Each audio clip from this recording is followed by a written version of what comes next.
তৃণমূল কংগ্রেসের কর্মীদের কোনো বিকল্প নেই। যারা নিজেদের তৃণমূল বলে দাবি করত, একবার দেখে আসুন মেয়র রোডে যে কটা লোক রয়েছে, গ্রামে জেসিবি দিয়ে মাটি কোপানোর সময়ের থেকে বেশি লোক হয়। ভালো তৃণমূল, তাই না? কর্মী কোথায়? জনতা কোথায়? মমতা বন্দ্যোপাধ্যায় যেখানে, জনতা সেখানে।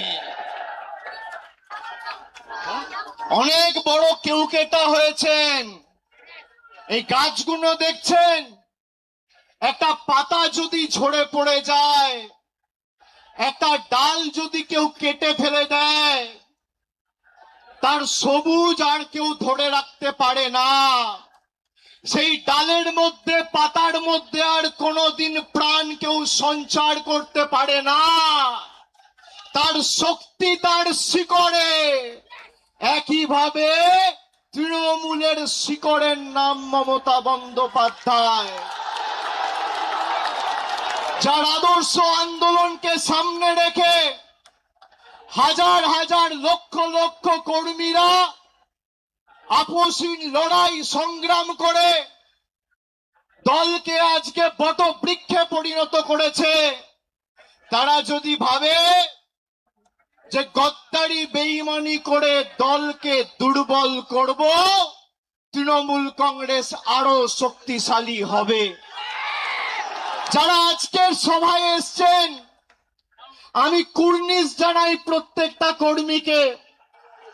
যারা বলেছিল তৃণমূল কংগ্রেস শেষ, তৃণমূল কংগ্রেসকে পুড়িয়ে ছাড়খাড় করে দেব, সেই আগুনের স্ফুলিঙ্গ থেকে নতুন অগ্নিশিখার জন্ম হবে এবং তৃণমূল কংগ্রেস আরো শক্তিশালী হবে আগামী দিন। কারোর ক্ষমতা নেই। আর বিজেপি যদি মানুষের রায় জিতে থাকেন, তাহলে এত ভয় কেন?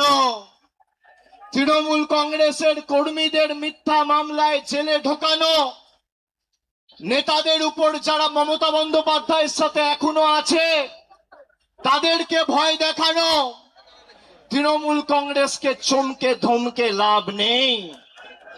এত মামলা দিয়েছে আমার উপর, একদিকে ইডি, একদিকে সিবিআই, একদিকে ইনকাম ট্যাক্স, একদিকে সিআইডি, একদিকে এসটিএফ। গলা যদি কেটে দেন আর যেদিনকে দেহত্যাগ করব, মৃতদেহটা শ্মশানে নিয়ে যাওয়ার আগে যদি বুকে কান পেতে শোনেন, তাহলেও সেই দেহ থেকে জয় বাংলার মমতা ব্যানার্জি জিন্দাবাদ করে।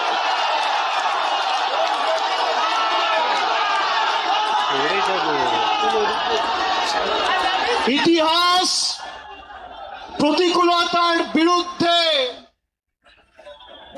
প্রলোভনকে উপেক্ষা করে যারা লড়াই করে, ইতিহাস তাদেরকে সমর্থন করে, গদ্দারদের সমর্থন করে না।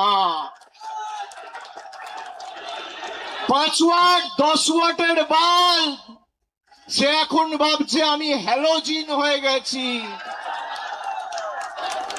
আরে বিদ্যুৎ সঞ্চার করছে মমতা ব্যানার্জি, শক্তি কেন্দ্র মমতা বন্দ্যোপাধ্যায়, যার আদর্শকে সামনে রেখে আপনার রাজনৈতিক পরিচয়, পথ চলা। যদি কেউ নিজের মাকে ত্যাগ করে, সে সন্তানকে সৃষ্টিকর্তা সর্বশক্তিমানও কোনোদিন ক্ষমা করে না। যারা গেছে, আমি নেত্রীকে অনুরোধ করব, দয়া করে আগামী দিনে একটা কেউ ফেরত নেবেন না।